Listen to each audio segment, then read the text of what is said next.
Hi viewers, నేను మీ లక్ష్మి. ఇప్పుడు నేను పరిచయం చేయబోయే వ్యక్తి ఒక రైటర్ అని చెప్పాలా, డైరెక్టర్ అని చెప్పాలా, సింగర్ అని చెప్పాలా, లేకపోతే లిరిసిస్ట్ అని చెప్పాలా, నాకేం అర్థం కావట్లేదు. సో వాట్ నాట్ ఎవ్రీథింగ్ అంటూ ఒక 2 సినిమాలను తెర మీదకి తీసుకొస్తున్నారు.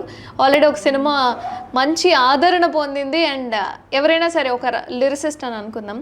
సో పుట్టంగానే ఒక పేరు, లేకపోతే వాళ్ళ ఇంటి పేరే వస్తుంది, కానీ సినిమా పేరునే ఆయన పేరులాగా మార్చుకొని ఇంటి పేరు పెట్టేసుకున్నారు, డాడీ శ్రీనివాస్ అని చెప్పి. మీకు ఆల్రెడీ అర్థమైపోయే ఉంటుంది. డాడీ సినిమా ద్వారా ఆ సినిమాలో వచ్చిన సాంగ్కి, దాని ఆదరణకి, దాని గుర్తింపుకి ఆయన పేరే డాడీ శ్రీనివాస్ అయిపోయిందనమాట. సో ఆయన ఇప్పుడు నాతో పాటుగా ఉన్నారు. నమస్కారం సార్. నమస్తే అండి. ఎలా ఉన్నారు? బాగున్నాను. సూపర్, అద్భుతంగా. అంటే డాడీ శ్రీనివాస్ అన్న పేరు ఎలా వచ్చింది? ఎవరైనా పెట్టారా, లేకపోతే దానికి వచ్చిన గుర్తింపు మూలంగా ఏమన్నా అలా వచ్చిందా? అంటే ఫస్ట్ మెగాస్టార్ చిరంజీవి గారి మూవీలో ఒక సాంగ్ రాసే అవకాశం నాకు మా అరవింద్ గారు ఇచ్చారు. ఆ సాంగ్ బాగా మంచి ఫేమస్ అయింది. ఆ ఇయర్లో టాప్ 10లో ఉంది ఒక 3 years వరకు. అట్లా ఏ శ్రీనివాస్, కొత్త రైటరు ఏ శ్రీనివాస్ అంటే అది డాడీలో రాసిన శ్రీనివాస్. అట్లా డాడీ అనుకున్న డాడీ శ్రీనివాస్. కొంతమంది అయితే ఆప్యాయంగా డాడీ అని కూడా పిలుస్తున్నారు. ఒక మెగాస్టార్ గారి ఫస్ట్ మూవీ, ఆ మూవీ మా ఇంటి పేరుగా నన్ను పిలవటం నాకు ఒక ప్రౌడ్గా ఫీల్ అవుతూ ఉంటారు. శుభలేఖ సుధాకర్, ఆగుతి ప్రసాద్ గారు, మా గురువు గారు సిరివెన్నెల సీతారామ శాస్త్రి గారు. అట్లా ఇంటి పేరు, ఆ సినిమా పేర్లే ఇంటి పేరుగా పెట్టుకున్న వాళ్ళు చాలా తక్కువ. వాళ్ళల్లో ఇప్పుడు గేయ రచయితల్లో ఆ అదృష్టం నాకు దక్కింది. డాడీ శ్రీనివాస్. అంటే ఈ సాంగ్ రాసేటప్పుడు కూడా మీకు పోటీగా ఒక 4-5 ఉన్నారు ఆల్రెడీ, వాళ్ళతో రాపిచ్చి వాళ్ళందరినీ అనకూడదు, బట్ వెనక్కి తగ్గేలా వాళ్ళందరినీ నెట్టేసి మీరు ఆ పాటని ఇచ్చేశారు అనేది వాళ్ళకి నచ్చిందని. తగ్గటం అంటే వాళ్ళు కొండలు లాంటి వాళ్ళు. అప్పటికి నేను లిరిసిస్ట్గా ఫిల్మ్ నగర్ చుట్టూ తిరుగుతూ అవకాశాల కోసం రబ్బర్ చెప్పులు కూడా అరిగిపోయేటట్టు తిరిగేవాడిని. ఏదేమైనా సాధించాలి, గోల్ కొట్టాలన్న కసితోనే.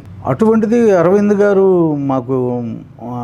గారు నాలో ఒక చిన్న టాలెంట్ గుర్తించి ఆ పాట ఇవ్వటం అనేది చాలా, అదే పాటకి అదే ఒక ట్యూన్కి అందరికి ఇచ్చారనమాట. ఒకటే ట్యూన్ అందరికి ఇచ్చి ఎవరు లిరిక్స్ బాగుంటే వాళ్ళకి ఓకే చేస్తామని చెప్పారు. దానిలో పెద్ద మహామకులు కొండలు ఉన్నారు, దానిలో ఒక చిన్న బండ లాంటి వాడిని నేను. ఎవరెవరు ఉన్నారో కూడా చెప్పచ్చు.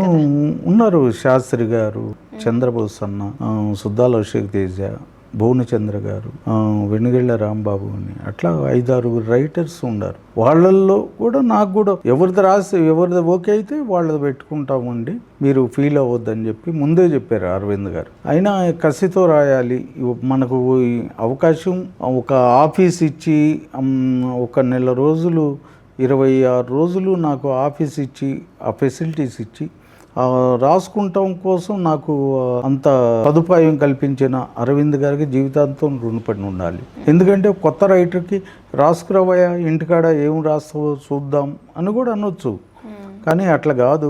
ఇతనికి కొంచెం వసతి లేదు, ఇద్దామనే ఆలోచనతో, సదుద్దేశంతో ఆయన ఆఫీసులోనే, గీతా ఆర్ట్స్ ఆఫీసులోనే నాకు ఒక చిన్న రూమ్ ఇచ్చి అక్కడ పాట రాసుకో, వాళ్ళ మీద బాగా కసిగా రాసుకో, నీది ఓకే అయితే నీది పెడతాం, ఎవరిదైతే వాళ్ళకి ఓకే, పాట ఓకే చేస్తాం అని చెప్పారు. అట్లా నాకు ఆ పాట ఒక ఛాలెంజ్ తీసుకుని, ఆ పాట పెద్ద మహామహులు కవులు ఉన్నారు, వాళ్ళల్లో నేను రాయటం అనేది నేను చాలా గ్రేట్గా ఫీల్ అవుతా. అటువంటిది బోసన్న ఆ సినిమాలో 2 సాంగ్స్ రాశారు, శాస్త్రి గారు రాశారు, భువనచంద్ర గారు రాశారు. నేను ఆ పేర్లతో పాటు నా పేరు కూడా రావటం, పెద్ద కవులు వాళ్ళు అప్పటికే. వాళ్ళల్లో వాళ్ళ పక్కన నా పేరు కూడా ఒక శ్రీనివాస్, నూతన పరిచయం శ్రీనివాస్ అని పడింది అప్పుడు, అది స్క్రీన్ మీద. తర్వాత డాడీ శ్రీనివాస్ అని పిలిచారు. అట్లా వాళ్ళ పక్కన నా పేరు కూడా ఉండటం అనేది ఒక అదృష్టంగా ఫీల్ అవుతున్నాను ఇప్పుడు కూడా. ఆ పాట మా అందరి కోసం కొంచెం పాడితే ఆనందంగా ఫీల్. మందారం బుగ్గల్లోకి మచ్చట్టొచ్చిందే, సీక్రెట్ చెవులో చెప్పమ్మా, మాదాపూర్ గుట్టల్లోకి వాకింగ్ వస్తుంటే గోరింక గిచ్చేసిందమ్మా, నీ టెక్కేమో హైటెక్ అంతుందే బుల్లెమ్మ, నీ పట్టేమో నా పైట పాకిందెట్టమ్మా, నీ ఎవ్వరం ఎందాక వచ్చారో తరరం తరరం. అది నా పాట. చరణాల్లో కూడా అరవింద్ గారు లిరిక్స్ మీద చాలా పట్టుంది, చాలా అవగాహన ఉంది. ఆయన అరవింద్ గారు ప్రతి వర్డ్ని దానిలో ఏమన్నా బూత్ ఉందా, ఏమన్నా ఉంటే కట్ చేస్తారు. బూత్ ఉన్నట్టు ఉండాలి, ఉండకూడదు, అట్లా ఆయన కాన్సెప్ట్. మరి వల్గర్గా మనం అట్లా పెట్టొద్దు, నాకు ఇష్టం ఉండదు అంటారు ఆయన. అట్లా ఆయన చెప్పిన మెళుకులు నేను కొన్ని నేర్చుకున్నాను. చరణాలు వచ్చి ఎల్లారెడ్డి తోటకాడ నారింజుందమ్మో, రంగు తీపి పులుపు చూస్తే నీ రేంజ్ ఉందమ్మో, అట్లా అంటే ఒక చిన్న చిన్న జిమ్మిక్కులు ఆయనకు చాలా ఇష్టం అనమాట. ఏది ప్రాసలు. నడుమే చూస్తే నర్సాపూరు ట్రైన్ ఎంత ఉందమ్మో, జడనే వేస్తే నల్ల త్రాసు గుర్తొస్తుందమ్మో, అట్లా ఆయనకి వినసొంపుగా ఆ పదాలు నచ్చినాయి ఆయనకి. నేను రాసేటప్పుడు కూడా ఈ పదం నాకే నచ్చింది, ఆయనకు కూడా నచ్చుతుందో నచ్చదో అనుకుంటూ రాసేవాడిని. ఫీల్ అయ్యి ఈ పాట ఈ లైన్ బాగుంది, ఈ లైన్ ఏమైనా అవాయిడ్ చేస్తారా, ఓకే చేస్తారా అని ఒక భయపడుతూ వెళ్ళేవాడిని. ఎంపటే ఆయన టిక్ కొట్టేవాడు, ఇది ఓకే, ఇది ఓకే, ఈ 2 లైన్లు మార్చేసాయి.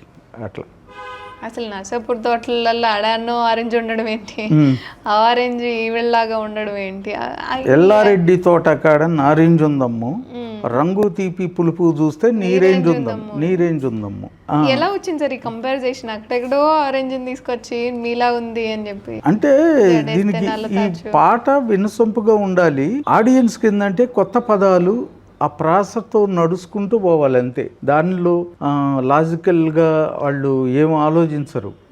ఆ వినసొంపుకు ఉందా లేదా అంటే ఒక రాగం ఉందనుకో, నిన్నే నిన్నే నిన్నే నిన్నే నిన్నే, ఆ నిన్నే నిన్నే నిన్నే అనేది ఒక 5-10 సార్లు అంటారు. అది కాకపోతే ఏంటంటే ఆ వాయిస్, ఆ మ్యూజిక్, ఆ ట్యూను అది జనాలకు నచ్చింది. అంటే లిరిక్కే అక్కడ డామినేట్ చేయాలని లేదు, వాయిస్ కూడా. చక్రి గారు బాగా కసితో పాడారు ఆ పాట. అట్లా కొన్ని పాటలు మ్యూజిక్ ఉక్కు, ఇప్పుడు ఉక్ స్టెప్స్ వచ్చినాయి మెగాస్టార్ గారిది. అట్లా ఆ ఉక్ స్టెప్ అనేది పాత సినిమాల్లో చిరంజీవి గారు ఎప్పుడో వేసేసారు, అయిపోయింది. అది మళ్ళీ కొత్తగా ఉక్ స్టెప్ ఇప్పుడు అని అంటున్నారు, కానీ ఆయన ఎప్పుడో చేసేసారు ఆల్రెడీ. కాకపోతే ఏంటంటే ఉక్ స్టెప్ అనేది ఏంటంటే దాన్ని పర్టికులర్గా ఆడియన్స్ని ఇది ఉక్ స్టెప్ అని చెప్పేసి ఆడియన్స్ని మౌలి చేసేసారు. ఇప్పుడు ప్రతి సినిమాల్లో మీరు చూడండి, ఇప్పుడు ఉక్ స్టెప్స్ ఏమైనా ఉండయా అని అడుగుతారు. అట్లా ఏదైనా మెగాస్టార్ ఆయన సృష్టిస్తమే ఇవన్నీ. డ్యాన్సులో ఆయన కొట్టే ఇది ఏముంది కదా, మళ్ళీ ఆయన తర్వాత మళ్ళీ బాలయ్య బాబు గారు అంత కష్టపడతారు. ఏది ఈక్వల్ ఏజ్లో ఆ ఇద్దరు కష్టపడినట్టు ఇప్పుడు కొత్త వాళ్ళు, ఇప్పుడు చరణ్ గారిని, ఎన్టీఆర్, మహేష్ బాబు, వీళ్ళు కష్టపడతాం పెద్ద గొప్ప కాదు. ఆ ఏజ్లో బాలయ్య బాబు గారికి ఇప్పుడు 66-67 ఉంది, దగ్గర 65-60. చిరంజీవి గారికి 70 వచ్చేసింది. ఆ ఏజ్లో కొన్ని మోకాళ్ళు పట్టుకుపోని అంటారు, కూర్చుని లేవలేరు. వాళ్ళిద్దరు ఏంటండి ఇప్పుడు అంటే ఇండస్ట్రీకి ఆ రోజుల్లో ఎన్టీఆర్, ఏఎన్ఆర్ కృష్ణ, సోహన్ బాబు, అట్లా కృష్ణరాజు గారు, అట్లా నలుగురు ఎట్లాగో ఇప్పుడు ఇండస్ట్రీకి 2 కళ్ళు లాంటి వాళ్ళని చూసి ఎంతైనా నేర్చుకునేది ఉంది. ఇప్పుడు వచ్చే నూతన మీరు ఇద్దరితో కూడా కలిసి మరి వర్క్ చేశారు. వాళ్ళిద్దరు ఇద్దరు అగ్ర హీరోలకి పాటలు రాయటం అనేది నా పూర్వజన్మ సుకృతం. చెన్నకేశవ రెడ్డి అవకాశం ఎలా వచ్చింది మరి? అంటే ఈ పాట రిలీజ్ అయిపోయింది. చెన్నకేశవ రెడ్డి, వివి నాయక్ గారు ఎట్లా మాస్ సాంగ్ కావాలంటే దానిలో కొంచెం మాస్ టచ్ ఉంటుంది డాడీలో. అంటే మాస్ వర్డ్స్ ఉంటాయి కదా, అంటే ఆ మెలోడీ మాస్ టచ్ వర్డ్స్ ఉంటాయి దానిలో. అట్లా ఈ వర్డ్స్ కొద్దిగా బాగా మన డాడీ శ్రీనివాస్ ఎవరు రాశారంట డాడీలో, శ్రీనివాసన్ అని బెల్లంకొండ సురేష్ గారు ఆఫీస్కి పిలిపించారు. ఏదన్నా పాట మంచి బాలయ్య బాబు గారికి ఆ రేంజ్లో ఉండాలి అదేని చెప్పారు. నాకు బాలయ్య బాబు గారిని దృష్టిలో పెట్టుకుని ఆల్రెడీ ఒక 7-8 సాంగ్స్ రాసి పెట్టుకున్నా అక్కడ. ఇక ఎందుకైనా మంచిదని దానిలో ఒక సాంగ్ బాగా గుర్తుంది. నీ కప్పులో ఉన్న మల్లె తోట పూయిస్తా ఈ పూట అనగానే ఫస్ట్ పల్లవి పాడంగానే బెల్లంకొండ సురేష్ గారు ఫస్ట్ అడ్వాన్స్ ఇచ్చేశారు. Wow. వి వినాయక్ గారు ఉన్నారు, బాగుంది ఈ సీను, ఇది దీనిలో మార్పులు చేర్పులు నేను చెప్తాను. పల్లవి చాలా సూపర్, చాలా బాగుంది, బాలయ్య బాబు గారు కరెక్ట్గా సూటబుల్ సాంగ్ ఇది అని చెప్పారు. ఇక తర్వాత వి వినాయక్ గారు ఇదిగో ఇది ఇది ఇట్లా ఈ చరణంలో ఇట్లా ఉంటే బాగుంటుంది అని కొన్ని ఆయన సజెస్ట్ చేశారు. దాన్ని బట్టి నేను ఎంపటే. ఎంత ఇచ్చారు సార్ అప్పుడు రెమ్యునరేషన్ బెల్లంకొండ సురేష్ గారు? ఇచ్చారండి 40తో 40,000 ఫస్ట్ సాంగ్ నాకు పేమెంట్ అంతా 45 ఇచ్చారు. దానికి అరవింద్ గారు అయితే 30 ఫస్ట్ సాంగ్. అంటే అప్పుడు నేను 30,000 అసలు అంటేనే చాలా నాకు ఎప్పుడూ అంత డబ్బు చూసిన వాళ్ళం కాదు కదా, ఒకటేసారి ఏది మన సంపాదనతో మన టాలెంట్తో. ఫస్ట్ అది నాకు అసలు పాట తీసుకుంటే చాలు, నా పేరు పడితే చాలు అనుకున్నాను నేను. ఆ పేమెంటు వాళ్ళు ఎంత ఇచ్చినా నాకు ఆ పాట తీసుకుంటాం అనేది 1 కోటి రూపాయలతో సమానం నాకు. నిజంగా వాళ్ళు ఎంకరేజ్ చేశారు. ఎంపటే రాంప్రసాద్ గారు, సీమసింహం, ఎంపటే పెద్ద హీరోలు అందరూ బాగా ఎంకరేజ్ చేశారు. మణిశర్మ గారు, ఎస్ఏ రాజకుమార్ గారు, వాళ్ళ దగ్గరికి వెళ్తాం, మెడ్రాస్ వెళ్ళి ఏవిఎం స్టూడియోలో ఆయనతో కూర్చుని ఆయన పాట ఓకే అయిందాక కూర్చుంటాం. మణిశర్మ గారికి 2 సినిమాలకి అక్కడికి మెడ్రాస్ వెళ్ళి రాసి వచ్చారా? అక్కడికి వెళ్ళేసి రాసి మనకి రూమ్ వేసేవాళ్ళు. అక్కడ రోహిణి ఇంటర్నేషనల్ అని ఉండేది. మన సినిమా వాళ్ళు ఎవరికి వెళ్ళినా అది లగ్జరీ ఇంటర్నేషనల్ హోటల్, అక్కడ వేసేవాళ్ళు. మనం చిన్న రైటర్కి కూడా అంత మర్యాద ఇది అని అనుకునేవాడిని. ఈ ఫార్మాలిటీ ప్రకారం ఎవరు వచ్చినా పెద్ద హీరోకి మీరు పాట రాస్తున్నారు వేస్తారండి అంతే అని చెప్పారు. తెలియదు కదా మనకు అప్పుడు. ఎక్స్పీరియన్స్ ఎలా ఉండింది అప్పుడు మణిశర్మ గారితో? మణిశర్మ గారు చాలా ఎంకరేజ్ చేశారు. ఆ పాట చెన్నకేశ్వరరెడ్డిలో ఆ పాట అప్పుడు ప్రివ్యూ థియేటర్లో మేము చూసేటప్పుడు ఆ పాట వచ్చి అనగానే ప్రివ్యూలోనే విజిల్స్ పడుతున్నాయి అక్కడ ప్రివ్యూ థియేటర్లోనే. ఒక్కసారి ఆ పాట ప్రివ్యూ థియేటర్లో మా నీ కప్పులో అనగానే బీజం స్టార్ట్ అయింది. బీజం స్టార్ట్ అయిపోయి ఆ టాబు గారు, బాలయ్య బాబు గారు చిన్నగా నడుచుకుంటూ వచ్చి ఆ సాంగ్ స్టార్ట్ అవ్వగానే మణిగారు ఒక్కసారి నా ఇంకెట్లా చూశారు. అంటే ఆ రెస్పాన్స్ కనమాట అక్కడ చూసే అట్లా అనగానే ఇట్లా అన్నా నేను, సార్ మీకు నిండు నమస్కారాలు సార్, మీరు చాలా మంచి పాట, మాస్ బీట్ పాట. దానిలో కూడా వేటూరు గారు, శాస్త్రి గారు గీత రచయితల్లో. మళ్ళీ ఆ సినిమాకి కూడా పెద్ద రైటర్లే, డాడీకి ఎవరు ఉండరు, అందరూ ఉండరు. వాళ్ళతో పాటు మళ్ళీ నాకు అవకాశం, ఆ పెద్ద హీరోలు, పెద్ద హీరోతో పాటు పెద్ద గేయ రచయితలు వాళ్ళ పక్కన నాకు మళ్ళీ అవకాశం కూర్చున్నాయి ఆ ఫంక్షన్లో. కానీ పెద్ద గేయ రచయిత అయిన డాడీ శ్రీనివాస్ గారు, పెద్ద గేయ రచయిత అని కాదు, నేను ప్రౌడ్గా ఫీల్ అయ్యేవాడినమ్మా. నేను ఇప్పుడు కూడా వేటూరు గారు, శాస్త్రి గారు, భువనచంద్ర గారు, లాస్ట్ ఈవెన్ మా బోసన్నతో సహా ఆ కొండల్లాంటి వాళ్ళే, ఆ కొండల్లాంటి వాళ్ళే. వాళ్ళ కిందే ఉండాలి మనం. బండ ఎప్పుడు కొండపైకి, ఆ కొండల్లో ఒక అణువు అంతే బండ, అట్లాగే ఉండాలి. నేను ఎప్పుడు కూడా వాళ్ళతో పాటు వేటూరు గారు బ్లెస్సింగ్స్ తీసుకున్నా. గురూజీ ప్లీజ్ మీరు ఆశీర్వదించండి గురూజీ అన్న. ఏం పాట రాసావు నాయనా అన్నారు ఆయన. అదే గురూజీ నీ కొప్పులో నా మల్లె తోట, బాగా రాశారు అందరూ. అప్పుడు మేము పువ్వులు పెట్టేవాళ్ళం, మల్లె మొగ్గలు, గులాబీ పువ్వులు పెట్టేవాళ్ళం. నువ్వు ఏకంగా తోటనే పెట్టావు నాయన కొప్పులో అని ఆయన చమత్కారంగా బాగా అప్రిషియేట్ చేశారు.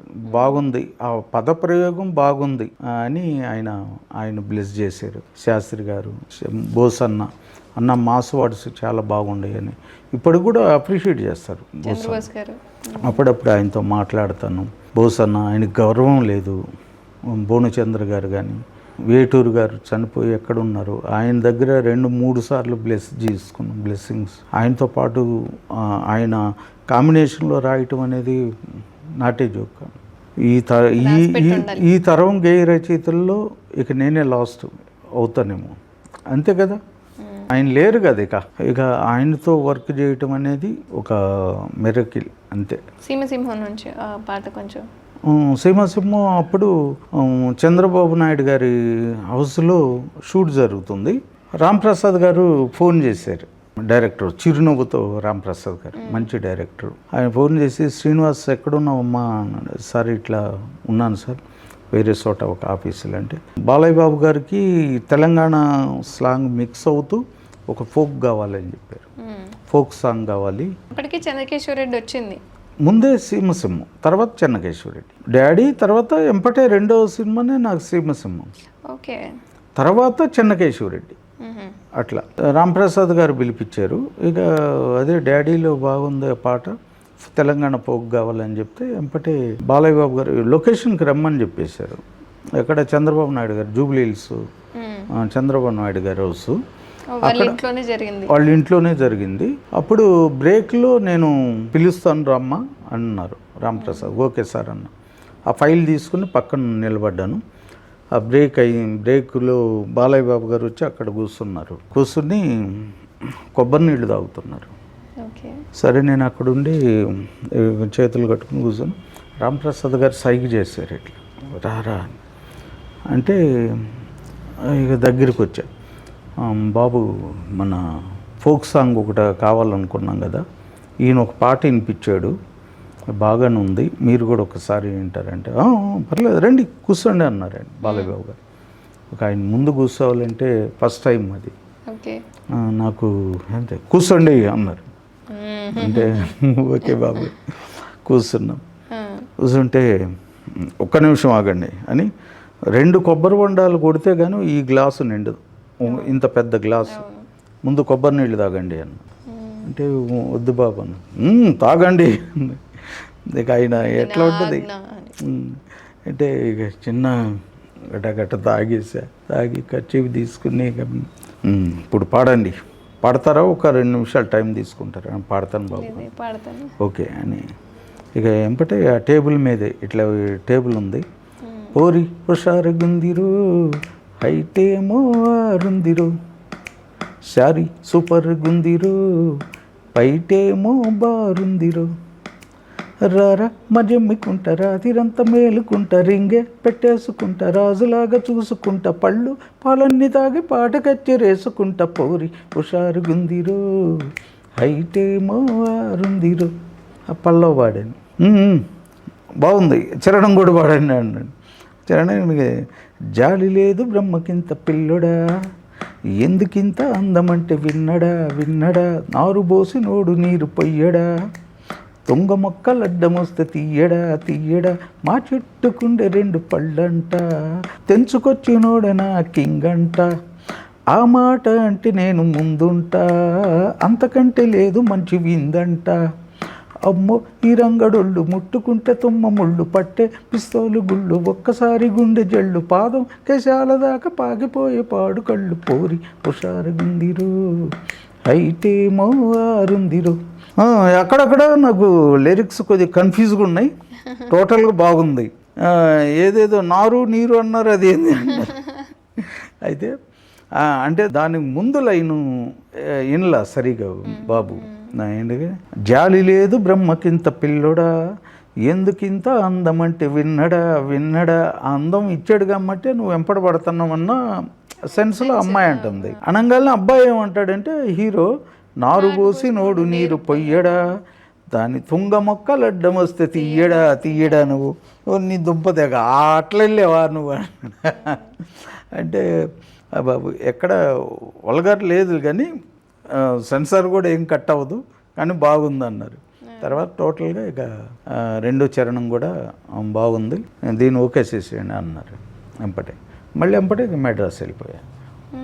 మణిగారే కదా దానికి కూడా వెళ్ళంగానే ఇక మణిగారు అంతా ఇనేసి అది చాలా బాగుందని చెప్పేసి పేమెంట్ తీసుకుని వచ్చేసాక అట్లా ఎంపటే మళ్ళీ చెన్నకేశ్వరరెడ్డి, దీని తర్వాత మళ్ళీ చెన్నకేశ్వరరెడ్డి. అట్లా వాళ్ళు అగ్ర హీరోలతో వాళ్ళతో పాటు అంత ధైర్యంగా ఎక్కడో షూట్ జరుగుతుంటే ఎక్కడో 1/2 కిలోమీటర్ నుండి కూడా చూడనిచ్చేవాళ్ళు కాదు.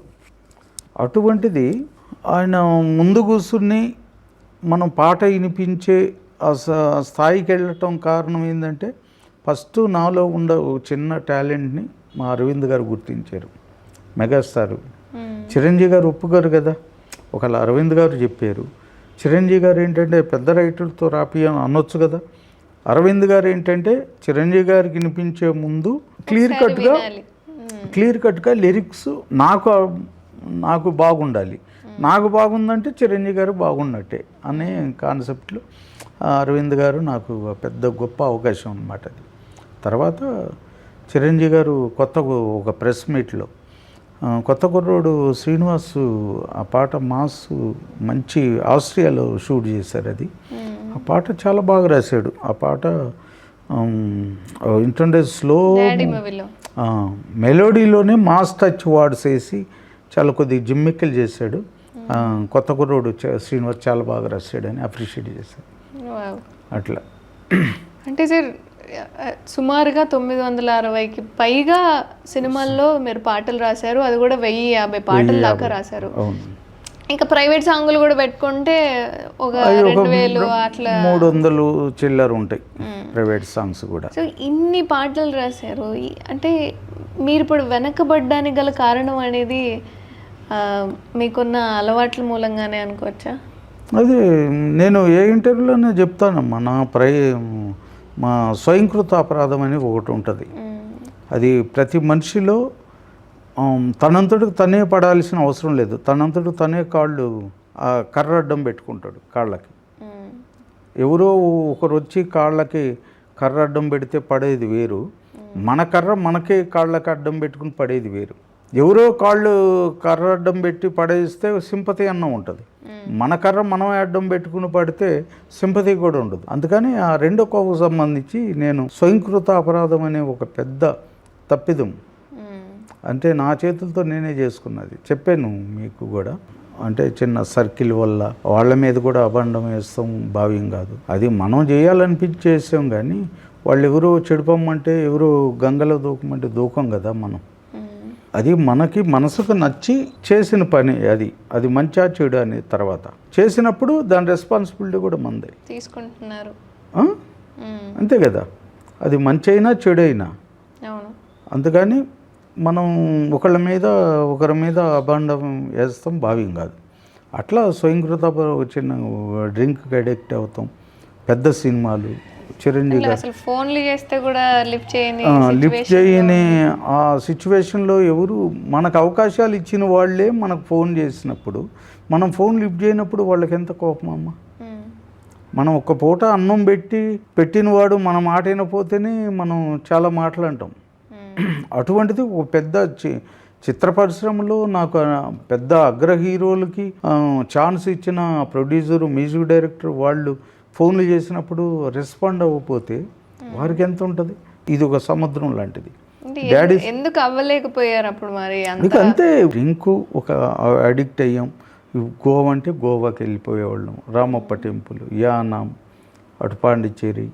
అట్లా అంటే ఆ టైంలో మనం ఏం చేస్తున్నాము, మన మనసుకి అసలు అది చేస్తే తప్ప ఒప్ప అనేది కూడా మన మనసుకి ఏం అనిపించదు అప్పుడు. ఆ టైంలో ఎవరో ఒక పెద్దవారు ఇది ఇట్లా కాదు అట్లా కాదు ఇట్లా నడుచుకోవాలని చెప్పినా కానీ పెడిచెవిని పెట్టేవి వయస్సు. అటువంటిది ఇక మన తప్పిదానికి మనమే కారకులం. కానీ నేను ఒకరి మీద ఉన్నారు అంటే చాలా సినిమాలు చేజారిపోయినాయి.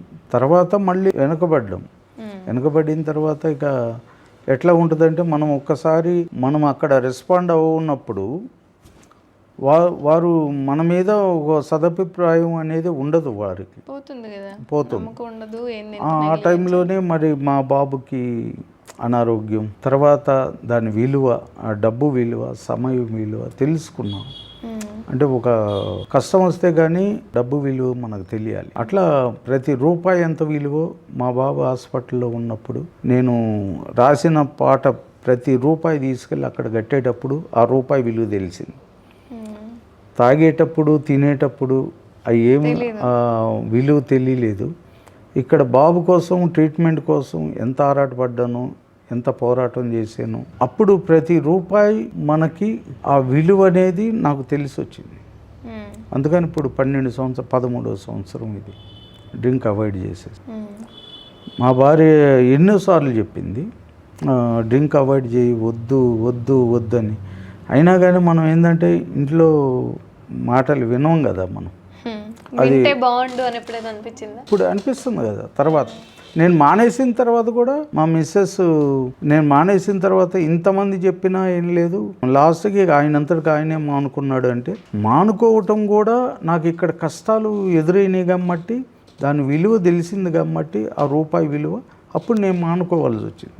ఇంట్లో ఆడవాళ్ళు మనం ఎందుకు చెప్తారో ఏంటి అనేది తర్వాత అర్థమవుతుంది. మగోడికి ఒక ఆడది మనం గురించి చెప్పిందంటే, మన భార్య సొసైటీలో నా భర్త హుందాగా ఉండాలి, నా భర్త మంచి పాటలు రాసి ఒక మంచి లిరిసిస్టు, నా భర్త విలువ ఎక్కడ తగ్గకూడదు అనే ఆలోచనతోనే చెప్తారు తప్ప మనల్ని కించపరచాలను అది అట్లా ఉండదు.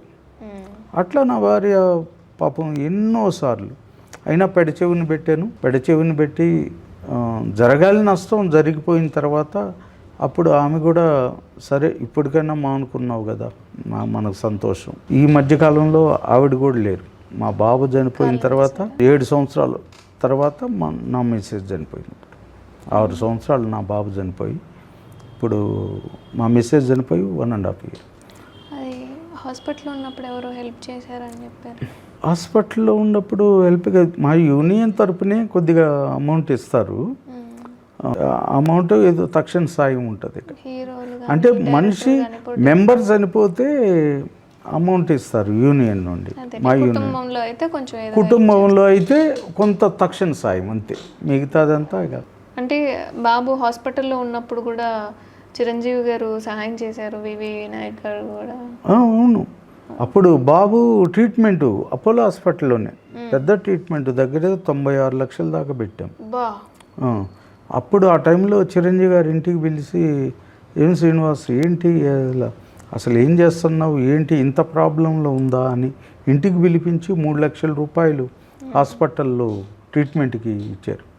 వి వినాయక్ గారు కూడా ఏం శ్రీను ఇట్లా అయింది, బ్యాడ్ లక్ అయిందని చెప్పి ఆయన, చంద్రబోస్ అన్నాం, రామజోగ శాస్త్రి గారు, నా కొలీగ్స్ వాళ్ళంతా, లాస్ట్ మా వందే మాత్రం గారు శ్రీనివాస్ గారికి నేను దగ్గర 160 పాటలు 160 సినిమాలకు రాశాను ఆయనకి.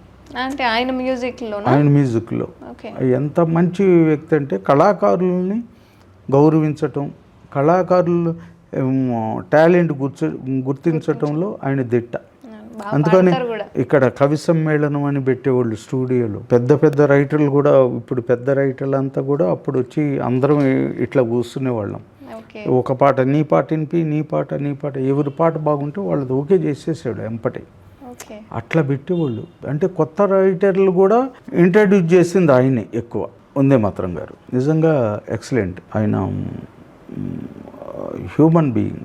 ఆయన కూడా పాపం ఎవరన్నా భోజనం లేకపోయినా టాలెంట్తో గీత రచయితగా తిరుగుతున్న వారిని పిలిచి, వాళ్ళలో టాలెంట్ ఉంటే మాత్రం అవకాశం ఇస్తారు. అంటే ఆ తర్వాత మళ్ళీ మీకు ఆ మలుపు అనేది జరిగిన తర్వాత మళ్ళీ డైరెక్టర్లను కలవడం కానీ, చిరంజీవి గారిని కానీ, బాలకృష్ణ గారిని కానీ ఏమైనా కలిసారా సార్? చిరంజీవి గారిని కలిశాను నేను 2-3 సార్లు కలిశాను. ఏం శ్రీనివాస్ ఏంటంటే, బాబు చనిపోయిన తర్వాత మళ్ళీ చిరంజీవి గారిని కలిశాను. కలిస్తే ఆయన చాలా పోరాడేవు. అపోలో హాస్పిటల్లో కూడా నాకు చాలా ట్రీట్మెంట్కి అపోలో హాస్పిటల్లో ఉపాసన మేడం చాలా హెల్ప్ చేసింది.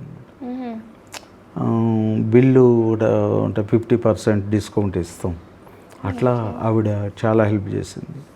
చిరంజీవి గారు ఫోన్ చేసి మరి ముఖ్యంగా వారికి చెప్తాం. అట్లా నేను ఆ పెద్ద హీరోలకు రాసినప్పుడు వారు చేసిన హెల్పే కదా, ఆ అభిమానమే కదా. ఒక వారి చిన్న రైటర్ మనకు వర్క్ చేశాడు అనేది చిరంజీవి గారిలో ప్రతి మనిషి, నన్నే కాదు ఎవరికైనా ఆపద వచ్చినా బ్లడ్ బ్యాంకు పిలిపించి స్వామినాయుడు గారి ద్వారా ఆయనతో మాట్లాడించి, ముందు స్వామినాయుడు గారు ఆయనతో చెప్తారు, ఎవరైనా ఏదైనా ఉంటే ఆపదలు ఉంటే వాళ్ళకి పిలిపి నేను అపాయింట్మెంట్ ఇద్దాం అని చెప్తారు. ఆ రేంజ్లో ఉండే కూడా చిన్నవాళ్ళని పట్టించుకోవాలంటే ఇప్పుడు టైం ఎవరికి ఉందండి. కానీ మెగాస్టార్ చిరంజీవి గారిలో అది ఈసమంతా కూడా అది లేదు, కనిపించలేదు. నేను ఎన్నోసార్లు కలిసా, బ్లడ్ బ్యాంకులో ఎన్నోసార్లు మీటింగ్లో కూర్చున్నా, స్వామినాయుడు గారు కానీ వాళ్ళతో కూర్చున్నా.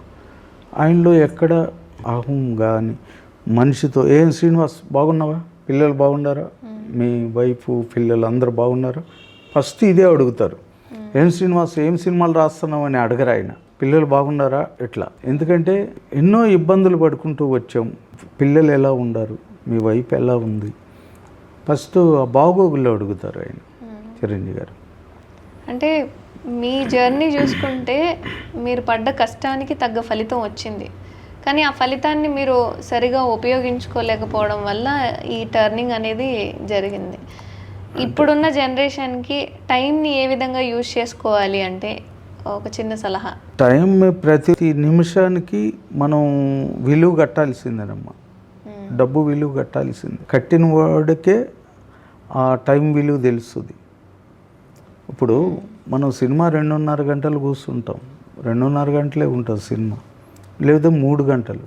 3 గంటలకే 300 రూపాయలు టికెట్, అంటే గంటకు 100 రూపాయలు కదా. ప్రతిదానికి ఒక క్యాలిక్యులేట్ చేస్తే సినిమాకి పోతే 1000 రూపాయలు. అది అంతా సైడ్ బిజినెస్ చెప్తున్నా.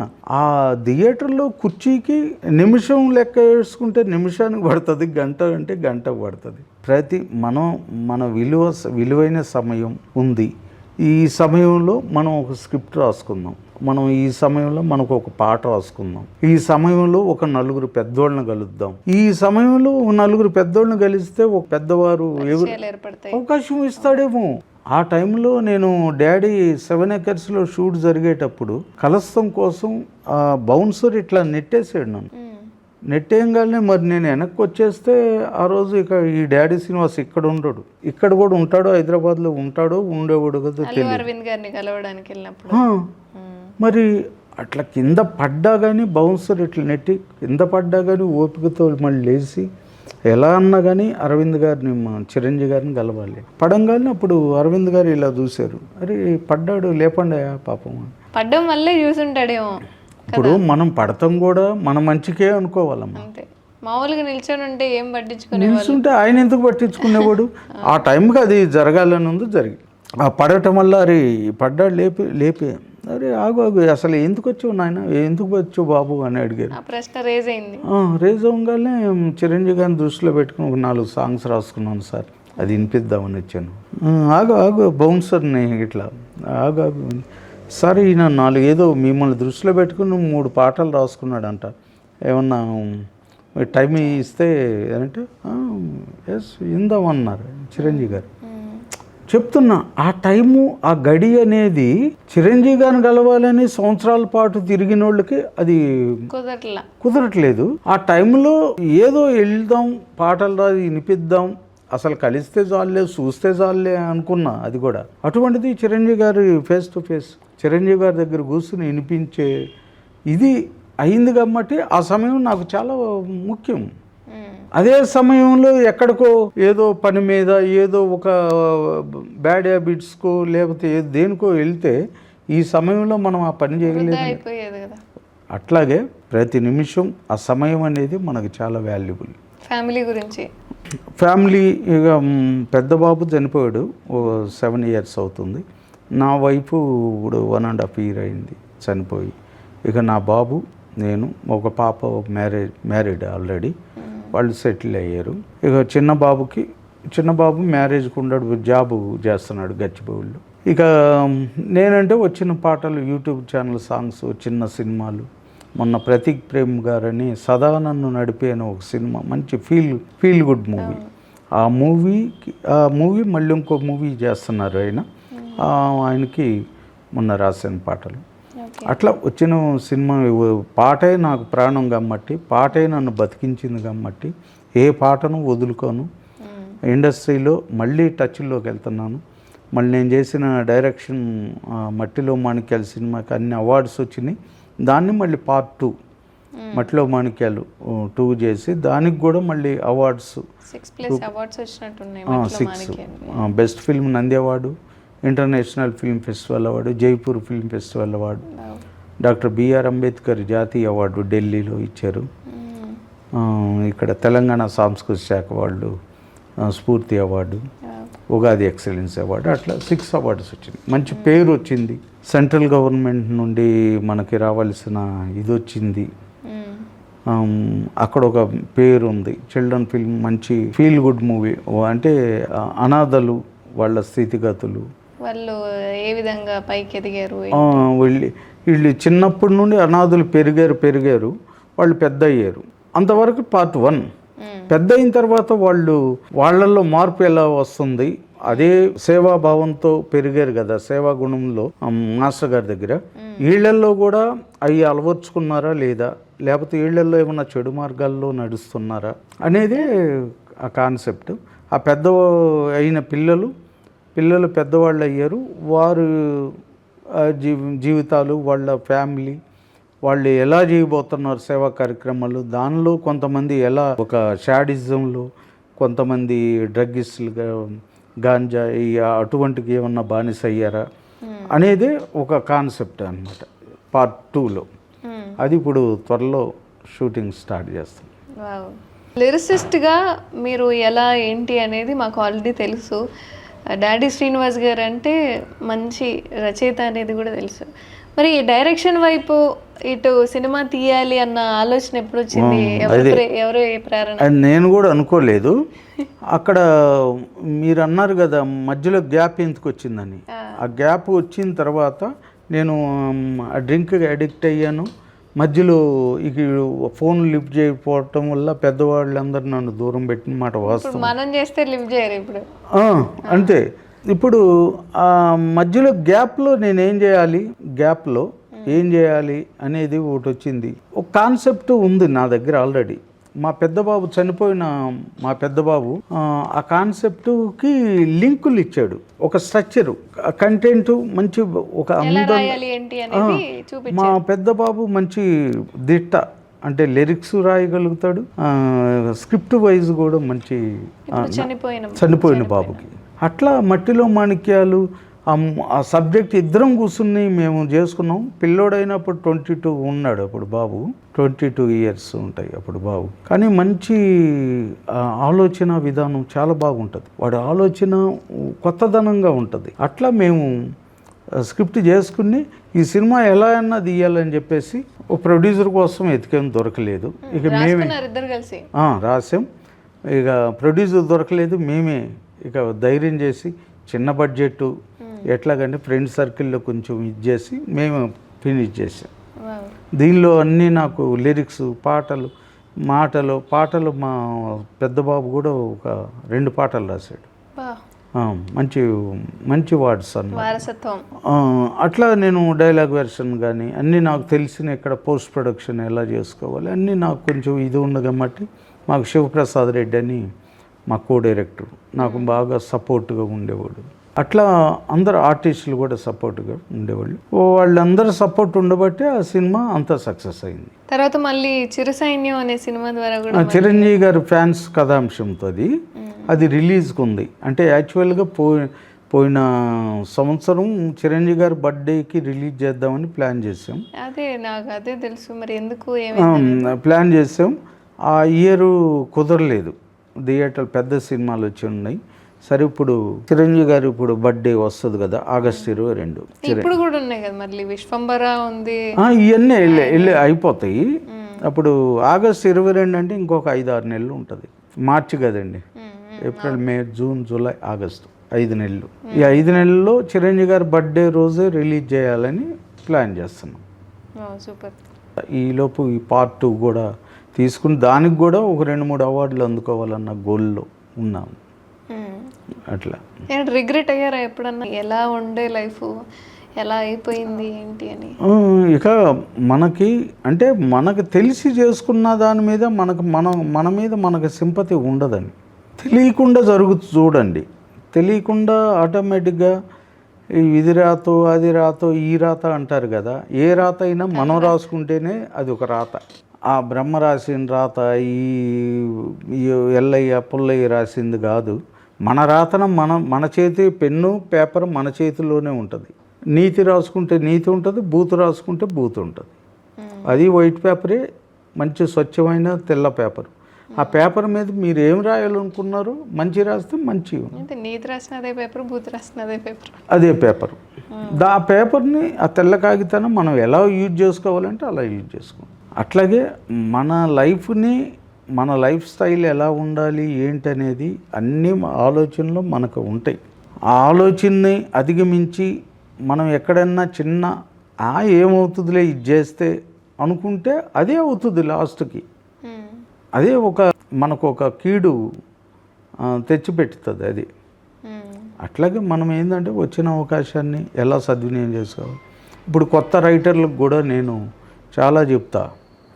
ఇప్పుడు కొత్త రైటర్లు, కొత్త డైరెక్టర్లు అని తిరిగే వాళ్ళకి కూడా ఇవన్నీ నేను ఆ డైరెక్టర్ కంటే ఈ బాగా చేయగలను, ఈ రైటర్ కంటే నేను ఇంకా బాగా రాయగలను, ఇవన్నీ చెప్పుకుంటాం శుద్ధ వేస్ట్. 10 మంది ప్రొడ్యూసర్ని, 10 మంది డైరెక్టర్ని కలవాలి. నీలో ఏ టాలెంట్ ఉందో అది చూపించాలి, వినిపించాలి. అప్పుడు కదా వాళ్ళకు గుర్తుపట్టేది. నేను తీయగలను, నేను చేయగలను కాదు, నువ్వు చేస్తావో తీయగలవో అతను చెప్పాలి, ఎదుటి వ్యక్తి, ఆ ప్రొడ్యూసర్ కానీ డైరెక్టర్ కానీ. అందుకని వీళ్ళు కొంతమంది చెప్పుకుంటూ ఉంటే ఒక స్మైల్ ఇచ్చి వదిలేస్తా. మనం ఎంత చెప్పినా అర్థం కాదు. మన అనుభవాలు చెప్పినా కానీ కొంతమంది అయితే విన్నారు. నా ఇంటర్వ్యూలకు కూడా మెసేజ్ పెట్టారు. అందరూ అట్లా చేయాలని, అట్లా చేసుకుంటే అందరూ పెద్ద రైటర్లే అవుతారు. కొంతమంది అలా నిలబెట్టుకుంటారు, కొంతమంది అలా జారవిడుచుకుంటారు. ఇక దానిలో అంటే ఇది ఎందుకు జరిగింది, ఎందుకో జరగకూడదు అనేది ఆ టైంలో మన సర్కిల్ని బట్టే ఉంటుంది. నువ్వేంటో నీ ఫ్రెండ్ని చూస్తే తెలుస్తుంది ఉంటారు కదా. ఆ ఫ్రెండ్ని చూస్తే ఈడేంటో అనేది, అంటే జనరల్గా చెప్తున్నా, ఇల్లును చూసి ఇల్లాలని ఎలా ఉందో చెప్పొచ్చు. అంటే ఇల్లాలను చూడపోయినా పర్లేదు, ఇల్లును చూస్తే చాలు. ఆమె పెట్టుకునే సామాన్లు, ఆ పొదుపు, ఆ ఒడుకుతనం, ఆ శుభ్రం, పరిశుభ్రత, ఎక్కడ గిన్నెలు అక్కడే, ఎక్కడ అని అవి ఉంటే ఓ ఏంది ఇట్లా ఉంది, ఇక ఆమె కూడా అట్లా ఉంటుంది అన్న ఆలోచన ఉంటుంది. డైరెక్టర్గా మళ్ళీ నా సెకండ్ ఇన్నింగ్స్ ఏంటంటే గైరచయితగా నేను వెనకబడటానికే కారణం. అంటే ఒక చెడు ఒక మంచికి కూడా జరగవచ్చేమో. మళ్ళీ డైరెక్టర్గా మళ్ళీ ఇన్ని అవార్డ్స్ వచ్చిన కానీ మళ్ళీ నాకు ఒక చిన్న గౌరవం, మణిగారు పెద్దవాళ్ళు అందరూ అవార్డు అందుకున్నాం, నంది అవార్డు అంటే రేర్ కదా, అందరికి రావు కదా. బోసన్నగలాగా అందరికీ ఆస్కార్లు వస్తాయా? ఆ కష్టాన్ని ఫలితం అనేది సమయం పడుతుంది. మనకేదో వచ్చిన ఆ నందిను చూసుకుని మనం సంతృప్తి పడాలి. మళ్ళీ మరొక అవార్డు అందుకోవాలని మనం కసితో మన వరకు ఎక్కడ డ్రాప్ అవ్వకుండా చూసుకోవాలి. స్నేహం అంటే ఎలా ఉండాలంటారు? అంటే ఆల్రెడీ పడి లేచి నిలబడ్డారు కాబట్టి. ఇప్పుడు నేను 13 సంవత్సరాలు అయిపోయింది డ్రింక్ అంతా ఆఫ్ చేసి. నేను డ్రింక్ తాగను. కానీ సర్కిల్ అంటే ఇప్పుడు మీరు ఏదో పని మీద వెళ్తారు, కాలేజీకి వెళ్తున్నారు, మీరు మీ ఫ్రెండ్ మిమ్మల్ని కాలేజీకి వాళ్ళ డుమ్మా కొడదాంలే, ఇక్కడ ఏదో చిన్న ఇది ఉంది, ఒక ఫంక్షన్ ఉంది, ఒక పబ్ ఉందో లేకపోతే ఏదో ఉందో అని చెప్తారు. మీరు ఎటు వెళ్తారు? నేను చదువుకుంటాను, కాలేజీకి వెళ్తారు. అనుకోని పరిస్థితులు వెళ్ళాల్సి వస్తుంది. మనం అనుకుంటాం బలవంతం. అటువంటిది ఏంటంటే అంటే నీ మనసులో నికార్సైన మాట, నేను రాను మీరు వెళ్ళండి అనేదన్నా ఉండాలి. సరే వెళ్దాం పదండి అన్న ఈ 2 వర్డ్సే ఉంటాయి. డైలమాలో వెళ్తే ఏమవుతుందా, పోతే ఏమవుతుందా అనేది అంటే నీ మనసులో వెళ్ళాలనే ఉంటుంది కదా. అందుకని నో అంటే ఇక నో మీదే ఉండాలి. అట్లా కాదు, ఎవరైనా కాదు, మనిషి అన్నవాడు ఆ పరిస్థితిని బట్టి ఏమెళ్తావులే ఒకసారి వెళ్ళొద్దాం రా, అక్కడికి వెళ్తే అక్కడ ఒక పెద్ద ఇదే జరిగిపోవచ్చు.